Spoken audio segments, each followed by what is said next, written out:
A pior atuação do Vitória de Carille em 7 jogos agora completos.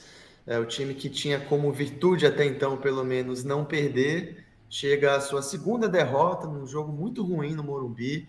Esse vídeo é para a gente repercutir um pouco o que ficou, qual que é a situação do Vitória na véspera, talvez, aí do jogo mais importante do trabalho, não só do trabalho de Carille, mas do resto de temporada do Vitória contra o Juventude, confronto direto. Então, Matheus, vamos repercutir um pouco aí qual que é a situação atual, o que a gente viu do jogo.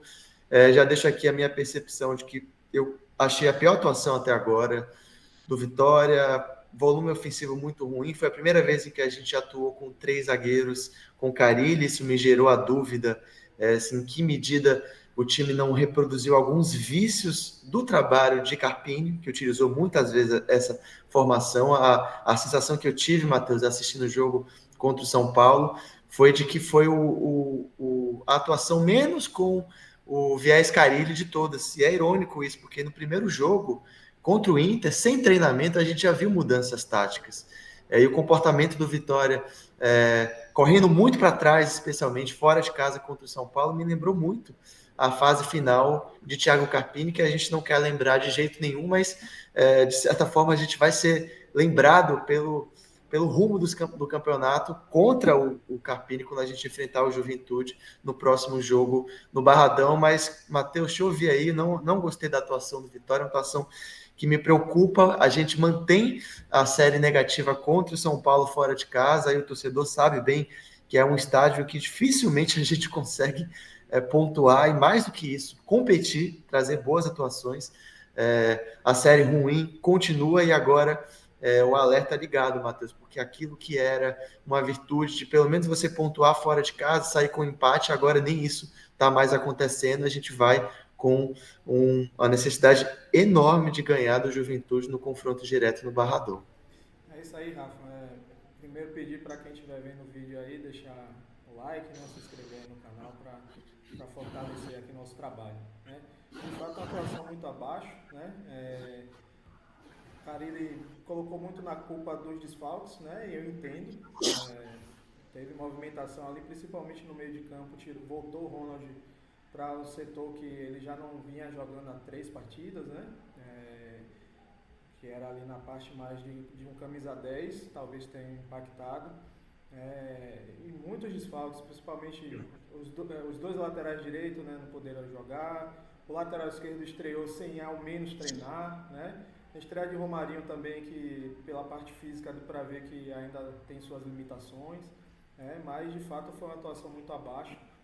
E se preparar aí para o próximo jogo contra o Juventude, que vai ser dificílimo por vários pontos, né? Primeiro por ser um adversário direto, segundo por ter Carpini sentado no banco de reservas do Juventude, que conhece com a palma da mão o elenco que Vitória tem, né? Apesar de ter algumas novidades no elenco desde sua saída, mas vai ser um jogo muito difícil na próxima partida, e uma partida que a gente precisa vencer, né? Não pode nem ao menos pensar em empatar, né? Mas de fato essa atuação contra o São Paulo aí no último jogo deu uma preocupada em relação ao desempenho, né? Mas vamos aguardar aí as cenas dos próximos capítulos aí, ver quem vai estar disponível para jogar contra o Juventude novamente, e que tenha sido só uma atuação ruim de fato por conta dos desfalques.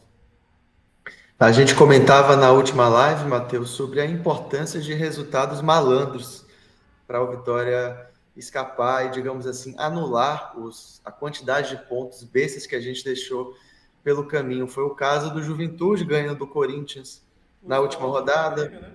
Foi o caso do Sport contra o Grêmio na rodada, algumas rodadas atrás, foi o caso também do Santos contra o Cruzeiro no Mineirão. Então, quando a gente olha para a maioria dos nossos concorrentes, todos, Matheus, até agora têm resultados malandros, e o Vitória finaliza o primeiro turno sem nenhuma vitória fora de casa, com somente 3 vitórias no campeonato. O torcedor sabe bem, o torcedor que acompanha a Série A sabe bem que a gente está cheio de filme com vários times rebaixados, com muitos empates. Então, a quantidade gigantesca de empates não soa nem um pouco bem para quem conhece o histórico do campeonato brasileiro. Já convido aqui, antes disso, o torcedor para acompanhar a live que a gente vai fazer ainda essa semana, repercutindo justamente esse fim de primeiro turno, para a gente olhar para a tabela, olhar para os times que ainda têm jogos a menos, para tentar desenhar aí qual que é a situação real da tabela do Vitória, mas eu vou dar um spoiler aqui, Matheus, já não é boa. Não, A situação não é boa, nada boa. o resultado malandro não veio.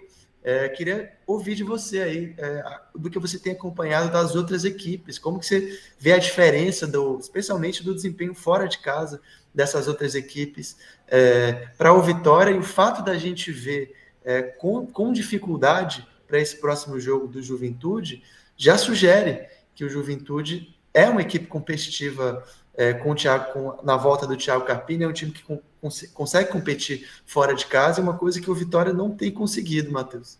E esse resultado maroto aí que você comenta, a gente comentou na última live, não precisa ser só fora de casa não, os dentro de casa que a gente considera que seria como foi contra o Palmeiras, que a gente teve o resultado na mão, seria sim, né, um resultado maroto, que é apesar do jogo ter sido no Barradão, é um jogo que a gente não conta muito ponto, né? Flamengo aqui no Barradão também, então esses pontos deixaram de vir para nós na tabela, né?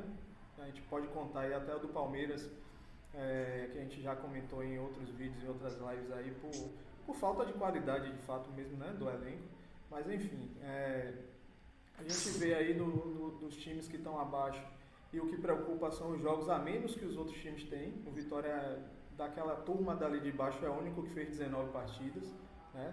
Tem ali o Fortaleza, que a gente sabe que tem um elenco muito bom, mas o desempenho não tá legal. Tem talvez a questão do treinador, que é novo também, né? Que é o que chegou tem pouco tempo. Tem o Juventude, que a gente vê que tem competitividade. O jogo contra o Corinthians mesmo, eles mostraram muito isso, né? Um poder de competitividade muito grande. O Sport talvez seja um que a gente não possa, talvez não coloque nessa conta, mas essa primeira vitória que eles tiveram contra o Grêmio fora de casa pode dar outros Vai rumos. depender dos jogos a menos, o esporte, que É, também tem jogos a também tem menos, né? jogos a menos. Mas eu não achei de todo ruim o Grêmio perder, Matheus. Foi Sim, bom sim. o Grêmio voltar para a briga, né? E a Exatamente. gente percebe a. Eu acho que Pode falar. a briga vai ser ali do 12º para baixo. Eu acho que não vai fugir muito disso. E acredito que vai ser briga de foice aí até o final do campeonato. Pois é, a gente vai repercutir melhor isso, a situação da tabela na live dessa semana, mas antes de fechar, Matheus, deixa eu ouvir sobre essa situação preocupante aí dos desfalques, né? A gente sem lateral direito, o Lucas Braga atuou como ala, para mim não fez um jogo, uma atuação ruim a ponto de ser destacado como um dos piores da equipe, não vejo dessa forma. Eu já me cansei aqui de dizer o quanto que eu acho desproporcional na situação de elenco do Vitória, essa perseguição a Braga. A gente vai ter que falar disso novamente na live, porque quanto mais torcedores que forem ao Barradão se convencerem de que ele não tem que vaiar o Braga, melhor para o Vitória. Então, se a gente puder tentar persuadir esses torcedores a não fazer isso, se eu tiver de falar isso mais 30 vezes, eu vou falar, Matheus, porque eu me preocupo realmente com o clima do Barradão. E a gente não tem substituto, né? Não sabe se o Braga vai jogar de lateral, se ele vai entrar de ala de novo, se vão ser 3 zagueiros ou 2. A gente tem aí suspensões, atletas suspensos para o próximo jogo. Tem a volta do Eric, enfim, vai ser certamente um time mexido, um time desfalcado. Não sabemos se o Ronald vai voltar a jogar de volante O Ronald tomou ou o terceiro amarelo. jogar. Ah, é verdade, o Ronald é um dos suspensos, bem lembrado. O Ronald está fora. O Mateuzinho a gente ainda não sabe, provavelmente não vai voltar para o Não. jogo. O Romarinho a gente viu que está sem ritmo de jogo. Enfim, a situação não é nada boa do elenco, Matheus. Eu queria te ouvir aí sobre formação, 2 ou 3 zagueiros, quem que de repente poderia já pintar a contratação lá, o ponta que entrou no segundo tempo, jogou poucos minutos, mas já mostrou alguma coisa, não sei se pinta no time titular, enfim. Vai ser uma dor de cabeça gigantesca para o Carilho aí, Matheus. Ele vai ter um quebra-cabeça aí para montar, principalmente ali no meio-campo, né? Acho que é o setor que vai mais preocupar, porque acho que na frente está um pouco mais consolidado, por mais que não sejam as peças que a gente espera, né? Mas acho que está bem consolidado ali na frente Eric, Oswaldo e Kaiser como trio de ataque, né? E aí ele vai ter essa dor de cabeça, eu acho que principalmente para montar ali os dois volantes. Talvez ele possa colocar Romarinho ali como um terceiro no meio campo, ou não, né? Aí vai depender do que é que ele espera, o que é que tem de expectativa de função de Romarinho nesse time. Mas eu acho que a dor de cabeça ali vai ser os dois volantes. Que acredito que vai ter Hiller, infelizmente, né? Vai ter Hiller ali, né, numa condição de um dos volantes. E aí a gente tem que esperar, ver se Baralhas vai retornar. Se não for Baralhas, já que não tem Ronald, quem será? Já que o William Oliveira também está no departamento médico. Né? Se o Baralhas não voltar, continuar no departamento médico. O Ismael também, que se machucou depois do jogo do Palmeiras, a gente também não sabe se vai retornar. Então vai ser uma dor de cabeça para montar ali esse meio campo e é o que mais me preocupa.